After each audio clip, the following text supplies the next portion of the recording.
Vem cá, você sabia que a água tem memória?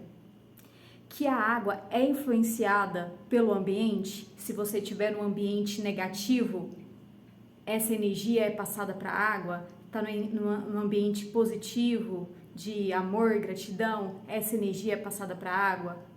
Que a água ela é capaz de conhecer os seus sentimentos, os seus pensamentos, as suas intenções. Como hoje é dia 22 de março, Dia Mundial da Água, eu vou falar sobre 2 livros, então acompanhe esse vídeo e curte, compartilha, fica até o final.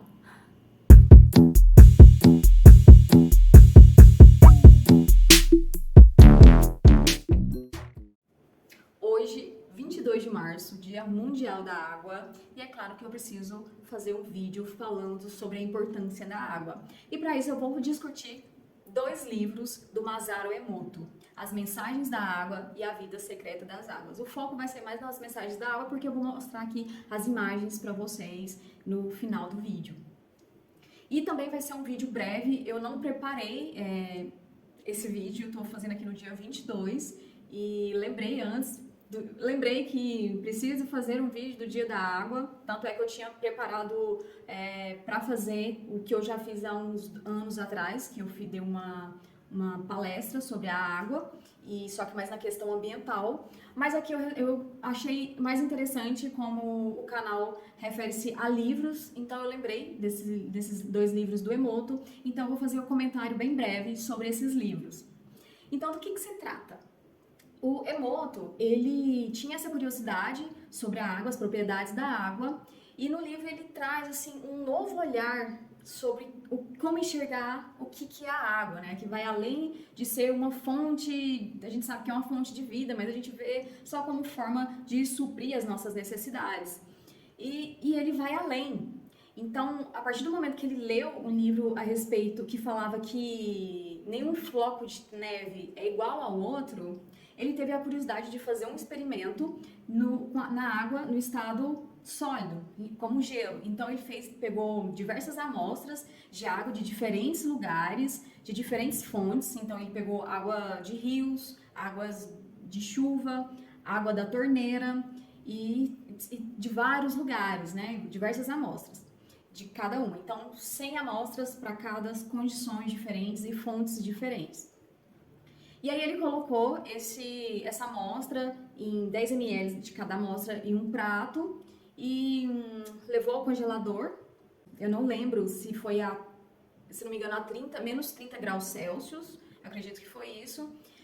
Deixou ali congelando e depois retirou e fotografou os cristais de gelo que eram formados no interior desse gelo, né, que estava ali nos pratos. E claro que para ele fotografar, ele precisou utilizar vários métodos, se adaptar, então ele levou meses e meses, então foi um experimento a longo prazo, foi demorado, né, para se ajeitar, ver como que ia fotografar todas essas amostras para obter o resultado que ele queria entender o que ia acontecer.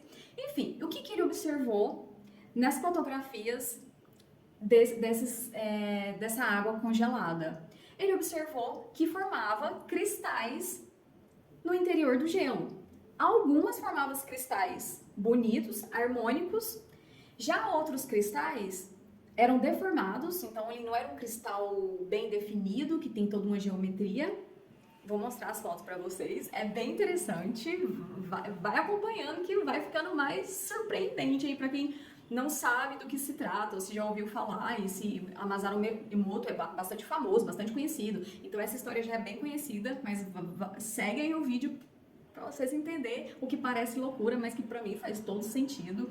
Que é mais que científico, assim, pra mim é física quântica, né, gente? É física quântica. E esses cristais, eles têm um formato harmônico. Quando eu falo cristal de formato bonito, harmônico, é porque ele tem uma simetria, tem uma geometria. Então, assim como a gente conhece as geometrias, né, se procurar na internet, no Google, quem não sabe, tem as geometrias sagradas, né, como a mandala, né, representa ali algumas geometrias sagradas, por exemplo, que tem, né, um formato que é a flor da vida e tal. Então tem toda essa, que não é bem uma história, mas todo esse estudo, toda essa, digamos, conversa, não é conversa, como que eu posso dizer? Porque para mim é verdade, eu tenho isso como uma convicção que é isso mesmo. Mas há pessoas céticas que acham que isso é balela, que isso é conversa de gente maluca. Mas tudo na natureza, faz parte da lei da natureza ter essa geometria. E essa geometria, ela está presente em todos os lugares. E tem até um vídeo que chama Pato Donald no País da Matemática. Assistem, vocês vão entender o que eu estou falando. É super interessante. Eu adoro esse vídeo do Pato Donald. Donald. Enfim.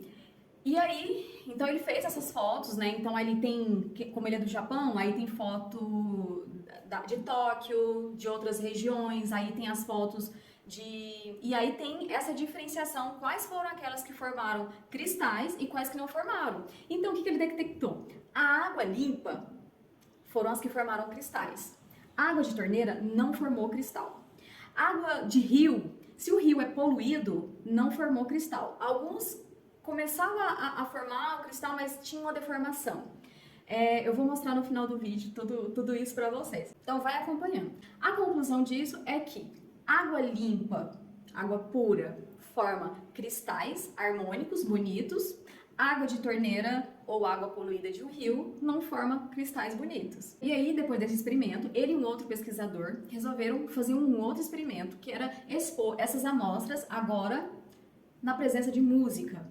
E aí, então, foi um experimento que eles colocaram 2 garrafas de água congelada, de gelo, e entre uma caixa de som e com vários estilos musicais. Então, música clássica, heavy metal, outras músicas barulhentas. E aí, desses experimentos, eles detectaram, eles concluíram que, mostraram lá, tem as fotografias, que mostra que forma cristais harmônicos e bonitos quando é colocado em música clássica. Já em uma música barulhenta, com letras agressivas, não forma cristais bonitos, harmônicos.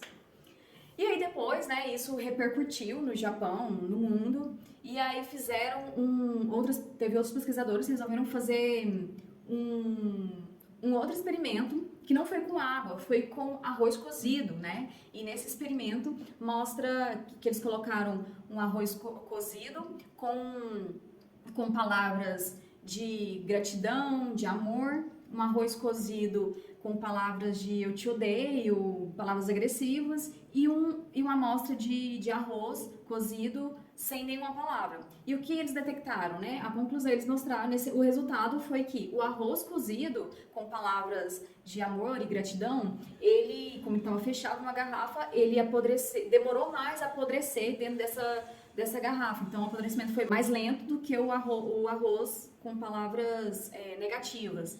Só que aí, o arroz cozido, que colocou nenhuma energia ali de palavras, ele foi o que apodreceu mais rápido. Então, eles chegaram à conclusão de que quando você não coloca uma energia naquilo, não é afetado de nenhuma maneira. Então, como se assim, isso aqui é o tempo certo. Se você colocar energia, né, uma intenção, isso é modificado. E aí, vários outros experimentos foram sendo feitos no decorrer dos anos. E depois de muitos anos, o Emoto, né, ele conclui da importância da água na nossa saúde e na sua relação com o nosso estado mental, né, os nossos pensamentos, os nossos sentimentos e as nossas intenções. E também sobre o experimento da música, né, ele fala da importância da música para a nossa saúde. Então existe aí a musicoterapia, existem vários tratamentos com música, com frequências. Então ainda eu quero fazer um vídeo que é algo que eu também gosto de estudar bastante, e são sobre as frequências em hertz, né, do som, e que dá para fazer algumas reprogramações mentais, alinhar os chakras, mas isso aí é um outro assunto. Tem um outro livro que não é do Emoto, é de um médico do Irã, chama Dr. Batman Gigli, não sei se pronuncia assim. Vou deixar um link do documentário no YouTube. É um livro que, traduzindo, A Água Implora... como é que é? A água implora pela vida, a vida implora a água, algo assim. E vou deixar o documentário, que ele foi na década de 80, no cenário político que estava o Irã, ele foi preso, esse médico ficou na prisão, e lá um companheiro de cela dele estava sofrendo com problemas no estômago, E aí ele resolveu tratar esse paciente, como não tinha medicamento, ele tratou apenas com um copo de água. E teve uma melhora 100%, e isso, né, foi disseminado ali dentro da prisão. E acabou que, tipo, dentro de 3 anos, ele tratou mais de 3.000 pessoas só com um copo de água. E depois ele saiu da prisão e foi estudar mais a fundo, foi estudar, né, a terapia da água, a função terapêutica que a água tem. E ainda nesse livro do Dr. Batman Gigli, fala a respeito, assim, que tem muitos médicos que não levam a água como importante para a recuperação do paciente, tanto a água do seu corpo como também a água ali como forma de remédio. E porque assim, o nosso corpo, né, ele em grande parte, o nosso corpo é composto por água, 70-75% do nosso corpo é água e o restante é soluto, né, ou seja, matéria que são os nutrientes ali que formam a nossa estrutura, mas em grande parte é a água. E quando você vai ao médico, né, o que eles colocam para tratar é mais o soluto, né, os nutrientes que estão faltando, a qualidade desses nutrientes, a quantidade, e não a qualidade de água, a quantidade de água no seu corpo.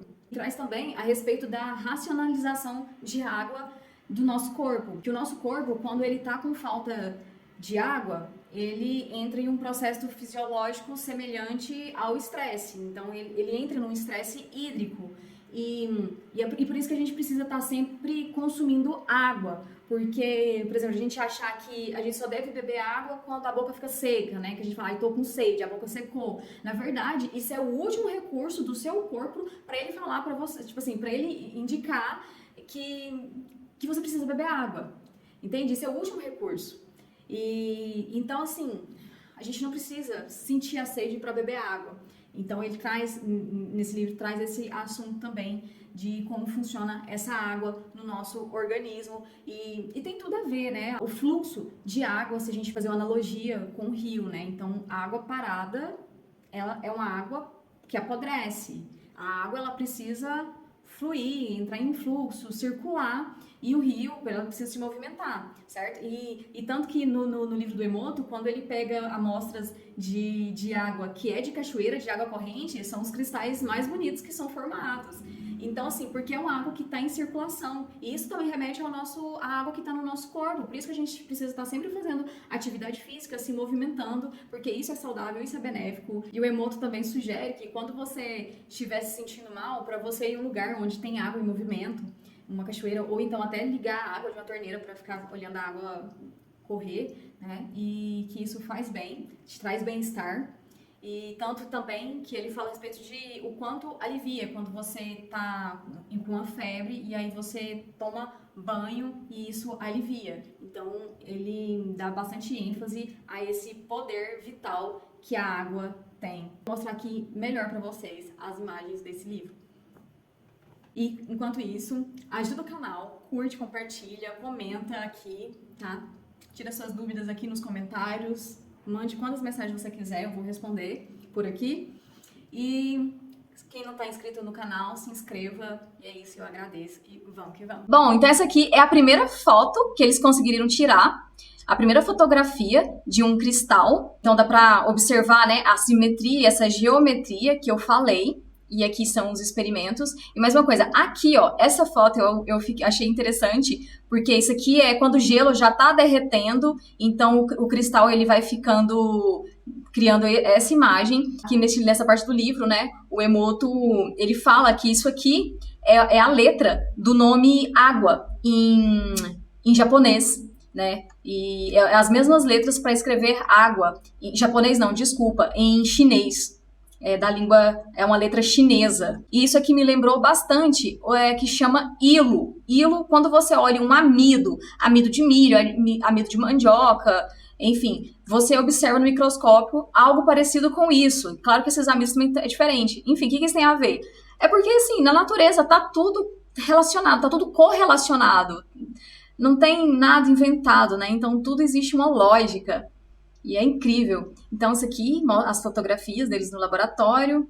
E isso aqui são fotos de torneira, então foi o que eu falei, os cristais desintegrados, não formados completamente, né? Querendo formar, mas como é água de torneira e tem o cloro, não conseguiu ser formado. Então, que aí mostra os lugares, né? E aí que mostra, descreve de onde que foi, se era um lugar, uma cidade, digamos, ecológica. E aí foi isso. Esse aqui quase conseguiu. Vou focar mais em uns que eu achei interessante. Isso aqui, a água de Nova York, Canadá, de algum lugar, né? Não a água de lá como um todo, de algum lugar de lá. De Buenos Aires, na Argentina. A água aqui revela o formato de um belo cristal. As fotos desses belos cristais não lembram de como a água de torneira japonesa é ruim. Bonitos cristais, entretanto, são uma coisa. E água potável segura enquanto se viaja é outra, né? Então, a água Então, se tá mostrando esse cristal, isso representando que a água de Buenos Aires, na Argentina, é boa. Bom, de onde eles coletaram, né? Claro que cada lugar pode mudar.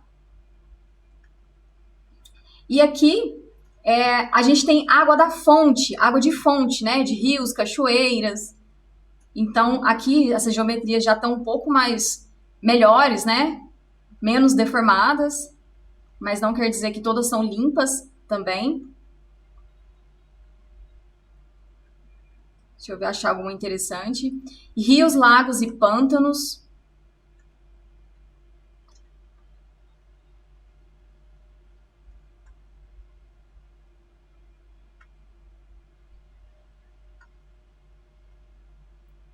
Isso aqui também me lembra bastante uma célula, se eu não me engano, não sei se é um parênquima, que é uma célula vegetal. Tem um vacúolo, bastante interessante.